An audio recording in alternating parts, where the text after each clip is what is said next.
Crees conocer una historia, pero solo sabes cómo termina. Para llegar al núcleo de la historia, tienes que volver al principio.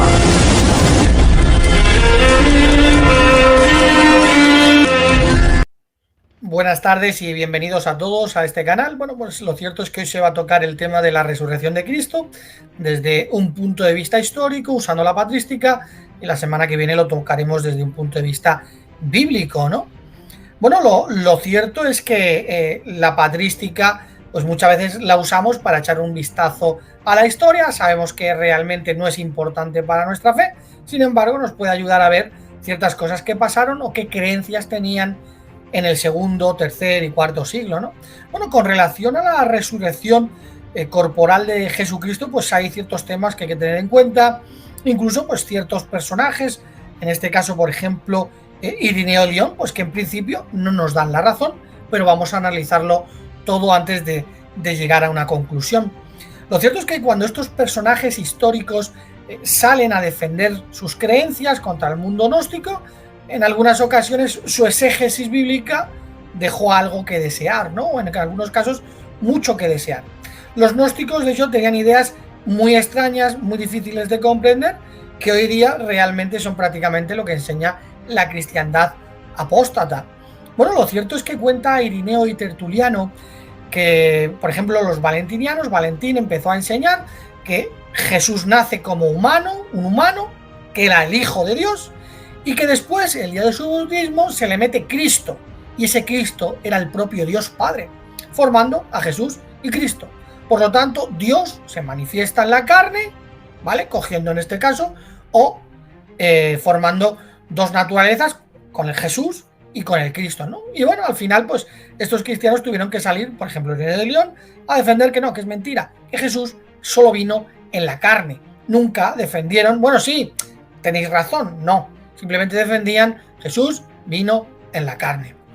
Bueno, lo cierto es que también enseñaban que la carne era mala, no alcanzaba la salvación, y por eso empezaron a hablar de que había unas almas inmortales que iban al cielo, a un purgatorio, y después alcanzaban la salvación por un conocimiento especial que había sido transmitido de manera oral por el propio Jesucristo, ¿no? Bueno, esto llevó a Irineo y a muchos otros a defender la resurrección de la carne. Sin embargo, cometieron errores, y en este canal, desde luego, yo no me voy a callar ningún tipo de información, sea para bien o sea para mal, como hacen, por ejemplo, otras personas, ¿no? Simplemente mirar, esto es lo que hay y se acabó. Nuestra fe al final no se cifra en lo que enseñaran este tipo de personas. Bueno, lo cierto es que el primer personaje en comentar algo con relación a la resurrección corporal de Cristo fue el propio Ignacio de Antioquía. Por ejemplo, de Ignacio de Antioquía sabemos, y por eso yo no lo uso prácticamente, que sus cartas se corrompieron hasta el grado de que hoy día existen las cortas y las largas. Sin embargo, la cita de Ignacio de Antioquía tuvo que ser verdad. ¿Por qué? Porque unos 200 años después, en el siglo IV, ¿vale?, hay historiadores que citan de Ignacio de Antioquía diciendo lo que Ignacio dijo. Por lo tanto, se le da credibilidad a que Ignacio dijo. Vamos a ver primero lo que decía Eusebio de Cesarea, mirándolo incluso desde el griego. Bueno, dice Eusebio de Cesarea, dice: nuestro Señor Jesucristo a través de los tiempos, dice, baste con lo dicho algo como algo necesario antes de empezar mi narración, para que ya nadie piense que nuestro Salvador y Señor Jesucristo es algo nuevo por el hecho del tiempo de su vida en carne mortal, ¿no? Es lo que vino a decir Eusebio de Cesarea, y cuando lo analizamos en griego, pues vemos que lo que está diciendo literalmente, bueno, sería nuestro Señor Jesucristo a través de los tiempos de su encarnación terrenal, y aquí viene la palabra politeias, y es en este contexto, es de tiempo y periodo durante el cual tuvo lugar su encarnación, y la palabra se usa en otros contextos para hablar de la época de un gobierno o régimen, pero en este contexto está siendo usada para la duración de su encarnación terrenal. Su encarnación es asunto de un periodo de tiempo y no es eterno. Y eso se ve en las propias palabras cuando dice diatustes en sarcu, que sería a través, luego viene la preposición durante los periodos politeías de su tiempo ronus de la encarnación en sarcu, ¿no? Por lo tanto, Eusebio de Cesarea entendía que la encarnación duró un periodo de tiempo concreto, que simplemente fue cuando Jesucristo se hizo carne y después de su resurrección ya no lo es. Por eso habla de la encarnación como un periodo de tiempo, de una duración hasta que murió. Por eso, cuando habla de Ignacio de Antioquía, dice, claro, no es su creencia, Eusebio era un poquito, además, en este caso, cuando algo no le cuadraba, simplemente lo desechaba como lo está haciendo ahora, pues viene a decir, bueno, yo no sé ni de dónde se lo sacó, ¿no? Como hizo en otros casos, por ejemplo, con relación al milenio, él decía, bueno, ¿por qué creía Ireneo en el milenio? Bueno, según Eusebio de Cesarea, porque Papias entendió mal a los apóstoles. En este caso, dice que Ignacio no sabe de dónde se sacó ese tipo de creencia. Pero bueno, es curioso que Jerónimo de Estridón sí lo sabe y sí no nos lo va a contar, ¿no? Bueno, mirar la siguiente cita de Jerónimo de Estridón. Ignacio escribió a los de Esmirna y a Policarpo en particular. En esta carta se aduce un testimonio acerca de la persona de Cristo, sacado del Evangelio apócrifo de los Hebreos, recientemente traducido por mí en estos términos. Yo a mi vez pude verle y su propia carne después de la resurrección y estoy convencido de que vive. Y cuando se dirigió a Pedro y a los que con él están, les dijo, palpad y ved que no soy un fantasma sin cuerpo, y al momento le tocaron y creyeron.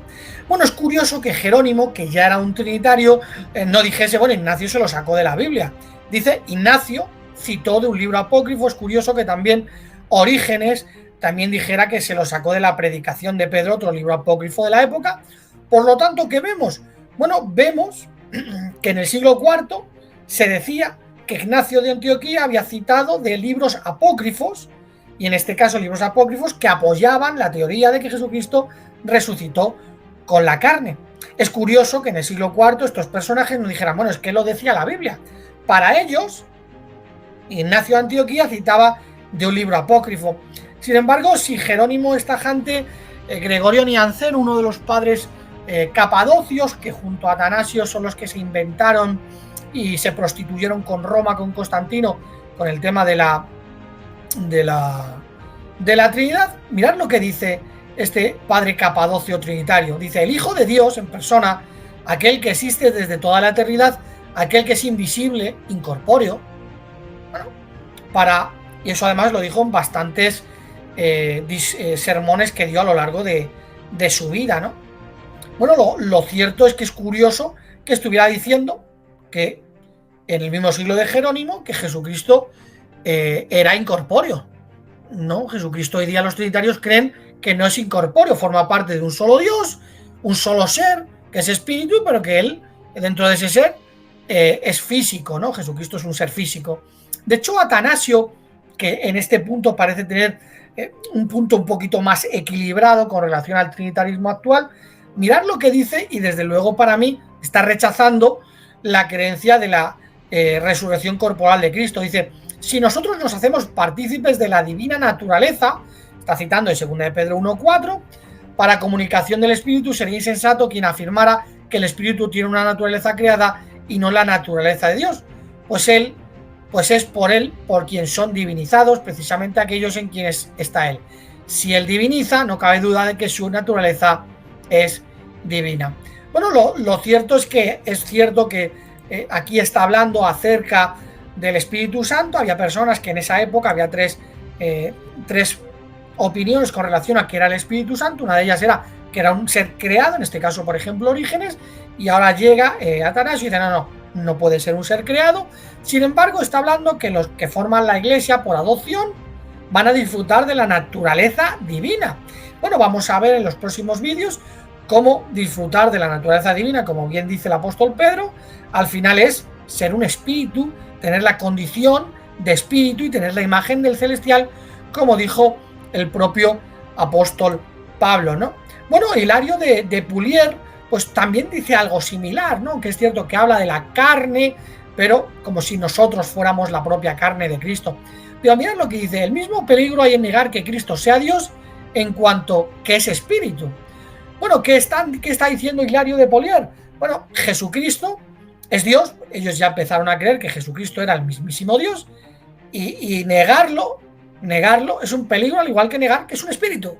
Bueno, tenemos a Gregorio, a Jerónimo, a Eusebio, a Hilario de Polier, que parece, igual que Atanasio, que van en conformidad a que Jesucristo, algunos creían que era un dios etéreo o que formaba parte de Dios y que era eterno, pero que era incorpóreo.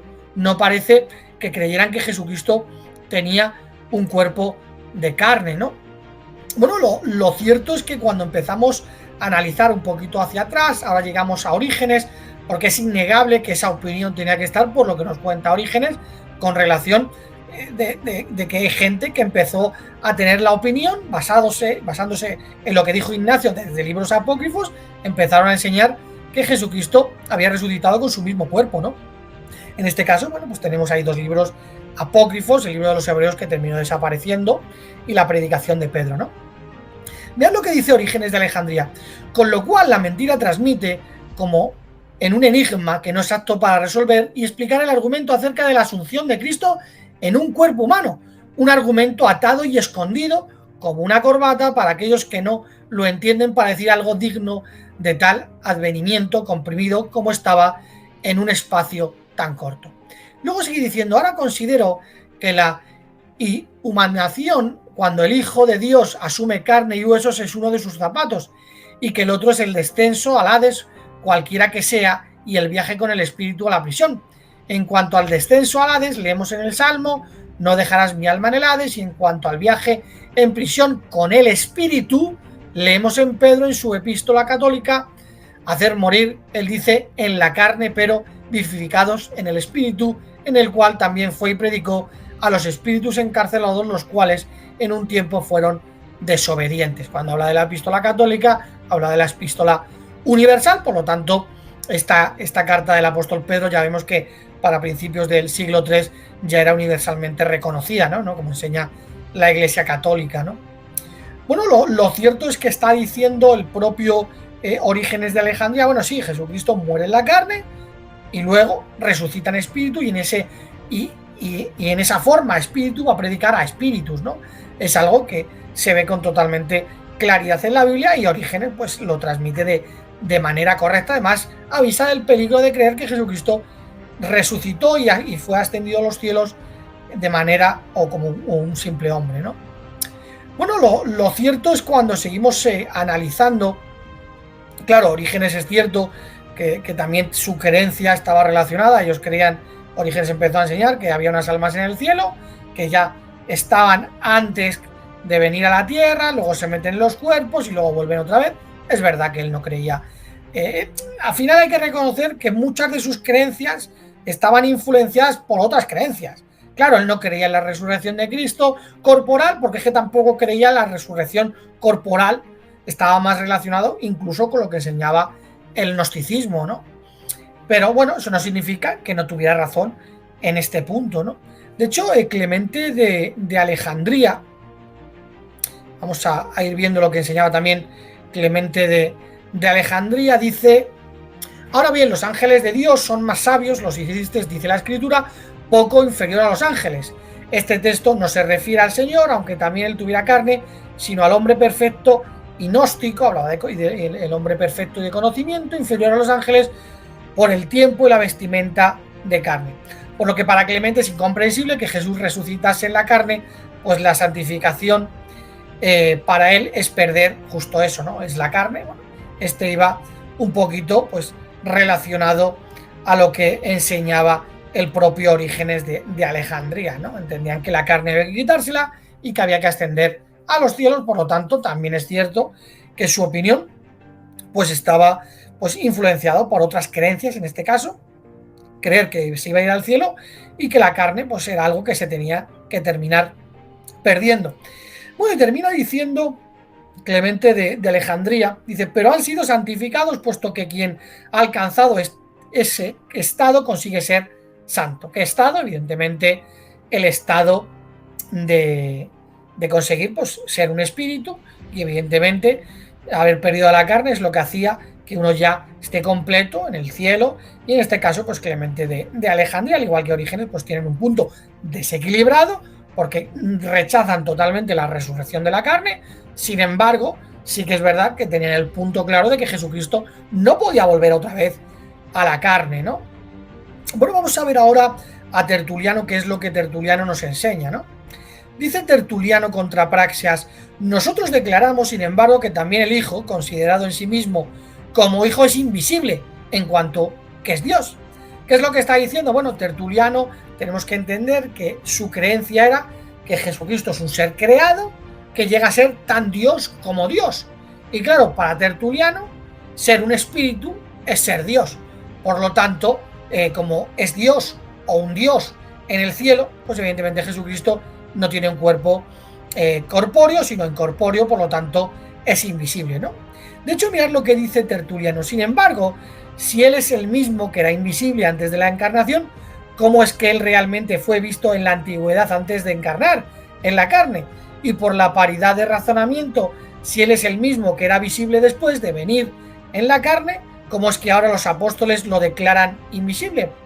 Bueno, lógicamente era invisible por su naturaleza divina y fue visto como el ángel de Jehová porque se materializaba. Hechos 10:40, lo analizaremos la semana que viene. Se hizo carne y desde luego fue visible. Y si ahora se dice que es invisible es porque volvió a su naturaleza divina. Y es curioso que en este caso diga que los apóstoles, dice Tertuliano, los apóstoles están enseñando que ahora Jesús es invisible. ¿Qué entendía?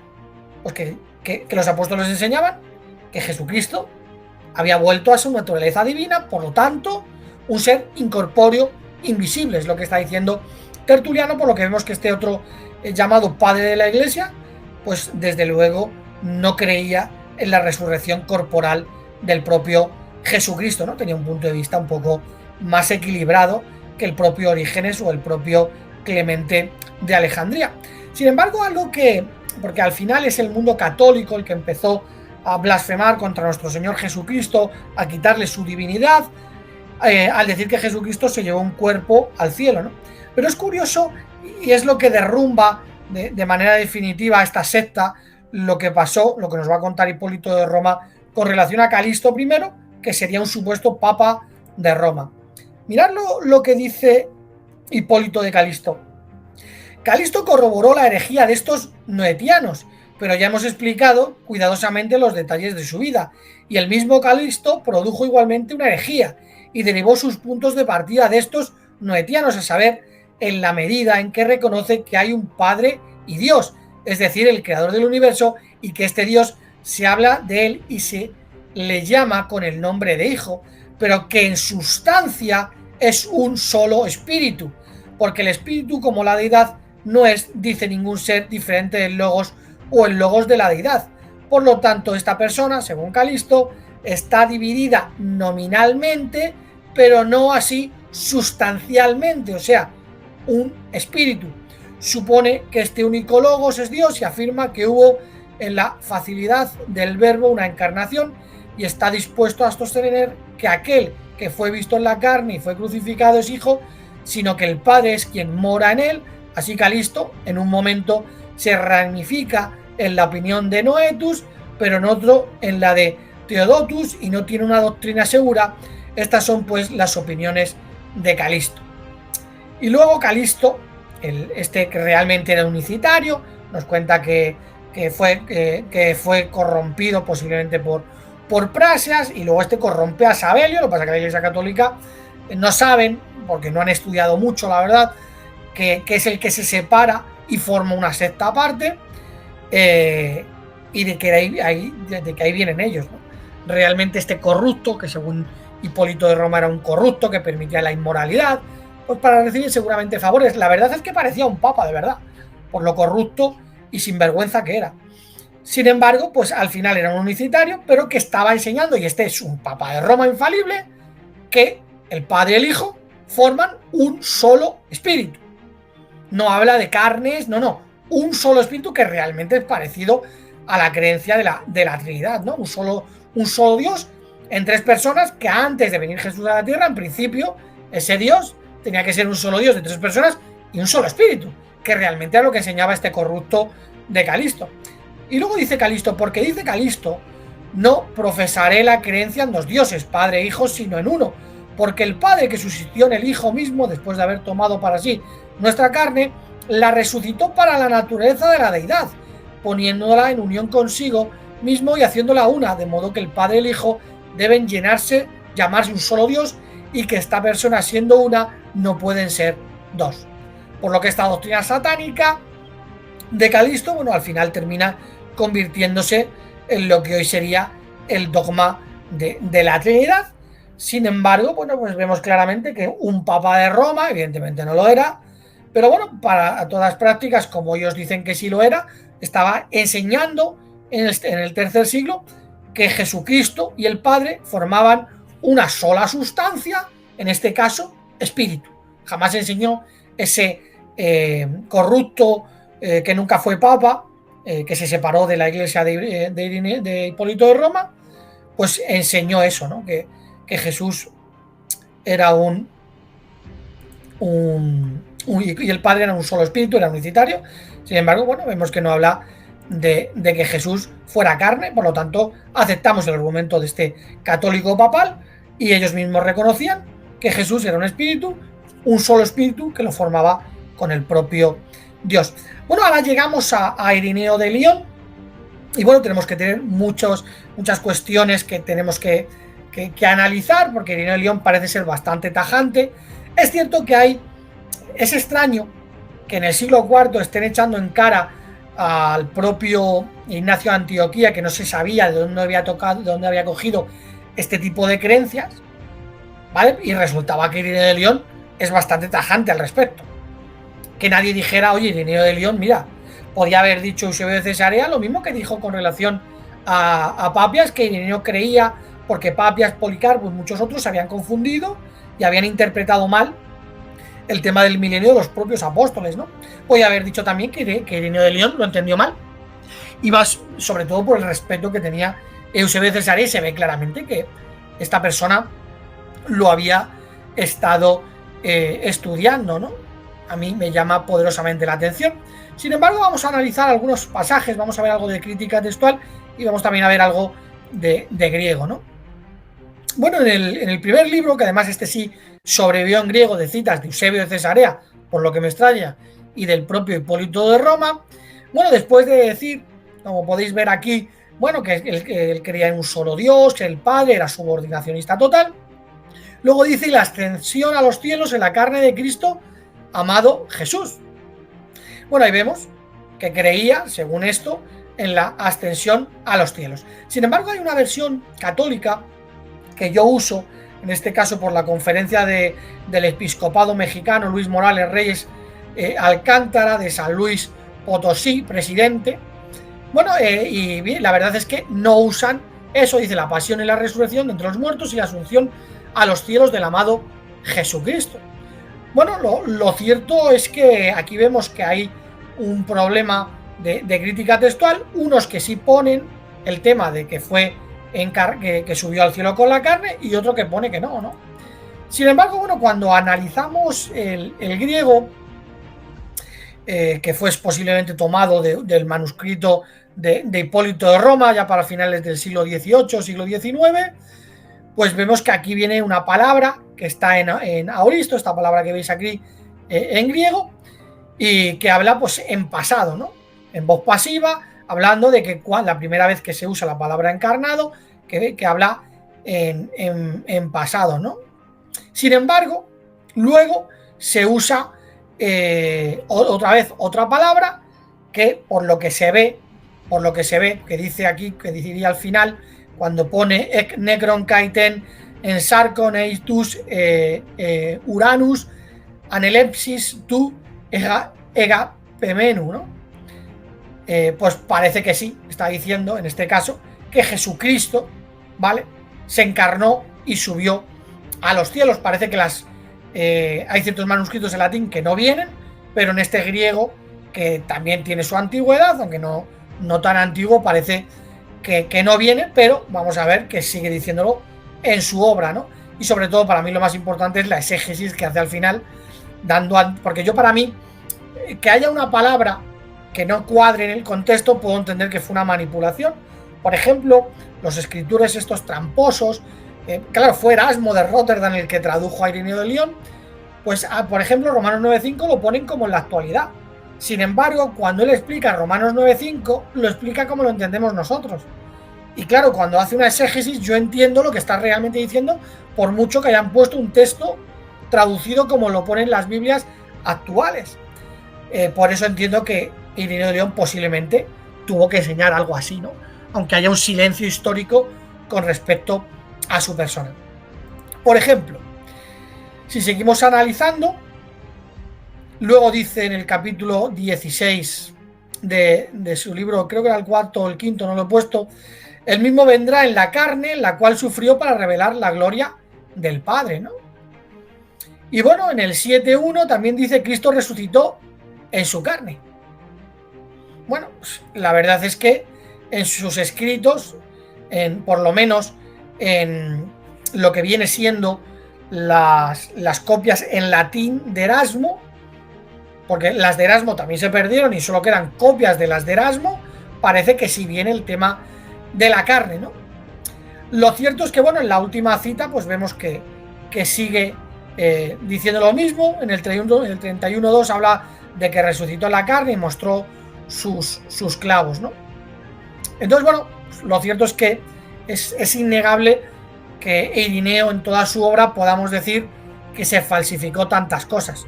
Puede ser que alguna vez lo pusieran, porque han sido así. Por ejemplo, es curioso que los manuscritos de Policarpo de Esmirna nunca dicen nuestro Dios Jesús, no existe. Sin embargo, traducciones al español en algunas sí lo ponen. Por ejemplo, nuestro Dios Jesucristo, Ignacio de Antioquía, en las versiones cortas lo dice 4 o 5 veces, pero en la versión larga solo una vez. Hubo manipulaciones, eso no vamos a dudarlo. Sin embargo, la exégesis en el libro, la segunda edición que voy a sacar, hablo de la exégesis de Irineo de León, pues hay que reconocer que parece que estaba equivocado, porque malinterpreta 1 Corintios 15 del 42 en adelante y hace una muy mala exégesis de Romanos capítulo 8. Bueno, lo cierto, yo he estudiado mucho, he leído bastantes veces las obras de Irineo de León para llegar a comprenderla, y ahora, bueno, tengo también una parte en latín, una parte en griega, pero como no coincide me cuesta más buscar. Y bueno, lo cierto es que cuando analizo a Irineo de León, para mí, con relación a lo que él transmite, yo no le conozco como persona, no le he conocido, evidentemente vivió hace 2000 años, bueno, lo cierto es que me parece una persona que defendió la verdad hasta donde pudo, ¿vale? Y evidentemente en algunas cosas se equivocó, pero para mí era un verdadero cristiano, una persona que entendía que había un solo Dios, el Padre. Y al final, en el periodo de la mala hierba, se identificaría por dos razones: por el amor y, sobre todo, como dice el propio Jesucristo en Juan 4, 22 al 24, porque los verdaderos adoradores adorarían al Padre, y él solo adoraba al Padre, ¿no? Sin embargo, en algunos puntos de su exégesis se equivoca y se vuelve muy cabezón en algunas ocasiones. Por ejemplo, con relación a la palabra Dios en la Biblia se lo aplica a los ángeles. Sin embargo, él no lo aceptaba. Él entendía que solo se le podía aplicar a Jesús, al Padre, ¿vale? El Padre de manera real, el único que era Dios de manera real, Jesús, y a la Iglesia o a los hijos por adopción. ¿Qué es lo que hacía en ciertos textos, como que todos los ángeles o todos los dioses, como decía el Antiguo Testamento, se inclinan ante Jesús? Pues que era la Iglesia, que eran las personas que han subido al cielo. O por ejemplo, cuando dice la asamblea de los dioses, también se lo aplica a la Iglesia, ¿no? Cuando resulta que no podía ser la Iglesia, estaba hablando en otro contexto y otro contexto histórico con relación a la época de Job.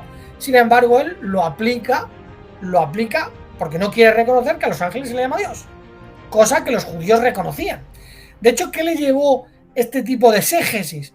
Bueno, pues ir en contra de todos, y dedicó también una parte de su libro a decir que 2 Corintios 4:4, el Dios de este siglo, no era Satanás, sino el propio Dios el Padre.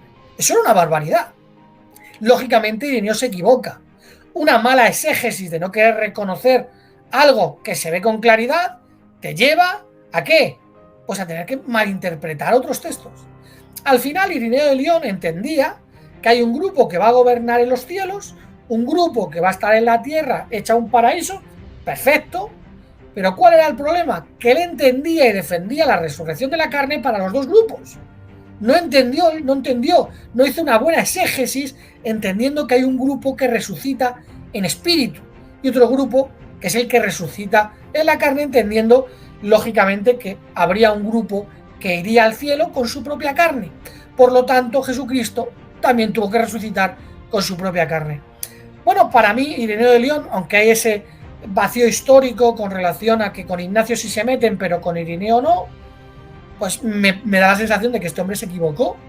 Yo no hago, evidentemente, no hago religión, no hago, mis creencias no están sustentadas en lo que dijeran estas personas, solo lo miro desde un contexto histórico y desde luego, pues bueno, para mí es el mejor apologeta del segundo siglo, Orígenes es el mejor apologeta del siglo III, aunque Orígenes tenía muchas ideas equivocadas, pero era una persona que cuando usaba su lucidez, tenía una lucidez bestial, ¿no? Él entiende que los 144.000 son personas de todas las naciones, y lo dice así de claro. Ireneo de León, para mí, tenía conceptos más claros de la verdad, como el subordinacionismo, el milenarismo y otras cuestiones que enseña en su libro. Sin embargo, parece que en este punto hizo una mala exégesis y para mí se equivoca. Que alguien lo quiere usar para decir que Jesucristo resucitó con su cuerpo, que use a Ireneo de León y a quien le dé la gana. Pueden usar a Ireneo de León. Desde luego, Ireneo de León es muy difícil, con lo que tenemos hoy día, no creer que lo dijo. Sobre todo porque hizo exégesis con relación a esos pasajes y desde luego en este canal, a todo el que llegue hasta aquí, no se os va a engañar jamás, me podré equivocar, puedo cometer errores como todo el mundo, pero yo no voy a engañar a nadie. No voy a hacer como otros. No, es que Ireneo decía que Jesús era Dios. Sí, pero no de la misma manera que el Padre. Es que Justino Mártir decía que Jesús era Dios. Sí, pero no de la misma manera que el Padre. O sea, hay cuestiones que están muy claras en estas personas y otras que también lo están, aunque no nos venga bien. Por lo tanto, ¿qué vemos en los primeros siglos? Bueno, que se empezó a teorizar con relación a que Jesucristo resucita con un cuerpo humano. Sin embargo, parece, por lo que cuentan en el siglo IV, que los libros gnósticos, por ejemplo, el libro de los Hebreos, el apócrifo a los Hebreos, que es un libro que incluso quisieron sustituirlo por el de Mateo, llamándole el verdadero Mateo, pues parece que influenció negativamente Ignacio de Antioquía, parece que influenció negativamente en otros grupos y posiblemente, quién sabe, si influenció de manera negativa en Ireneo de León. Yo lo personal creo que no. Yo lo personal creo que simplemente Ireneo de León, en su defensa ardua de la resurrección de la carne, se equivoca y hace que si el grupo que va al cielo resucita en carne, Jesucristo también tuvo que resucitar en la carne, ¿no? Bueno, pues nada, hasta aquí ha sido simplemente este vídeo, lo quería comentar un poco con vosotros. La semana que viene pues empezaré a hacer un vídeo con relación a la resurrección de Jesucristo desde un punto de vista bíblico, pues mostrando la incoherencia bíblica, mostrando claramente que le quitan la divinidad a Cristo y bueno, pues espero que os haya gustado. Simplemente era un poco de historia que quería compartir con todos vosotros. Muchas gracias por vuestro tiempo.